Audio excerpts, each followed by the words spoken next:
আমাদেরকে আল্লাহ তাআলা যদি এই দেশের পরিচালনার দায়িত্বে দেন, তাহলে আমরা সবাইকে সমান অংশ এনে দেব না। যার যেটা ন্যায্য পাওনা তাই তার হাতে তুলে দেওয়া হবে ইনশাআল্লাহ। সবাইকে সমান করে দেওয়ার নাম ইনসাফ নয়। ইনসাফ হচ্ছে যার যার পাওনা তার তার হাতে উপযুক্তভাবে তুলে দেওয়ার নাম। যদি আপনি সবাইকে সমান করতে চান, তাইলে সব মানুষের গলা কেটে সমান করতে হবে অথবা জোড়া দিয়ে সমান করতে হবে। আল্লাহই তো সমান করেন নাই, আল্লাহই তার সৃষ্টিতে পার্থক্য করেছেন। তবে সেই আল্লাহ তাআলা যে বরকত, যে রিজেক নাজিল করেন তা সবাইকে খেতে দিয়েছেন। এমনকি তাকে যারা মানে না তাদেরকেও আল্লাহ খাওয়ান, কাউকে আল্লাহ বঞ্চিত করেন না।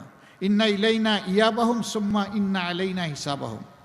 হ্যাঁ, তোমাদের সবাইকে আমার কাছেই ফিরে আসতে হবে, তখন তোমাদের হিসাব নেওয়ার দায়িত্বটা আমার, যে আমি যা দিয়েছিলাম তোমরা তার প্রতি শুকরিয়া করেছো কিনা, কৃতজ্ঞতা আদায় করেছো কিনা। এমন বাংলাদেশ কোথায় আছে?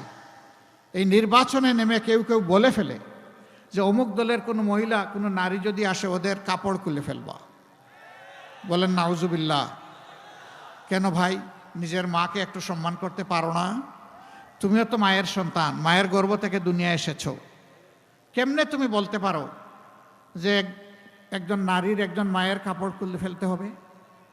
এবং কিছু কিছু জায়গায় হেজাব নিকাজ নিয়ে টানাটানি হয়েছে, তা আপনারা দেখেছেন। এমনকি মাদের গায়ে হাত দেওয়া হয়েছে, এটাও আপনারা দেখেছেন। হ্যাঁ, ইদানিং কিছু থেমেছে। কেন থেমেছে জানেন? এর বিরুদ্ধে সবাই সোচ্চার হয়েছে। আমি আমার জায়গা থেকে, অবস্থান থেকে বলেছি, জীবন দিতে রাজি আছি, কিন্তু মায়ের ইজ্জত কাউকে বন্ধক দিতে রাজি নই। তা বরদাস্ত করব না।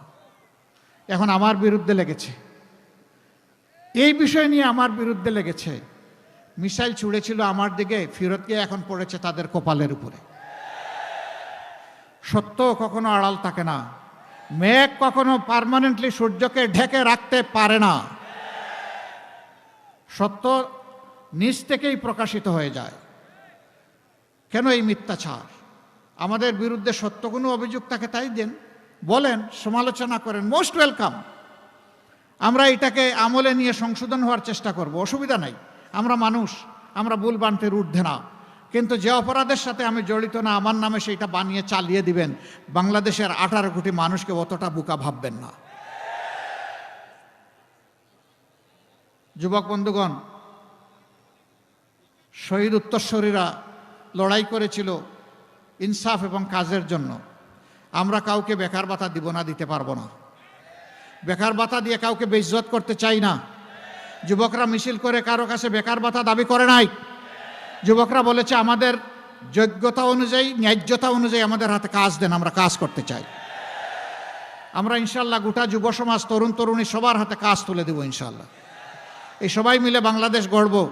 সেদিন প্রত্যেকটি যুবক যুবতী, তরুণ তরুণী, প্রত্যেকটি নাগরিক, মা বোন, নারী পুরুষ সবাই পরিচয় দিবে, আমি বাংলাদেশ, এটি আমার বাংলাদেশ। গর্বের সাথে ইনশাল্লাহ সেই পরিচয় দিবে সবাই। আমরা ওই বাংলাদেশটাই গড়তে চাচ্ছি। মা বোনদের কাছে আমাদের অনুরোধ, আপনারা বুক ভরে দোয়া করবেন। মায়ের দোয়া বড় বরকতময়।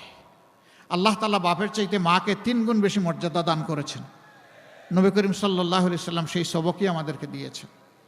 মায়ের জীবনে আমাদের প্রতি যত নিয়ামত, যত অবদান, একটা অবদানের শুকরিয়াও সারা জিন্দেগি চেষ্টা করলে আমরা আদায় করতে পারবো না।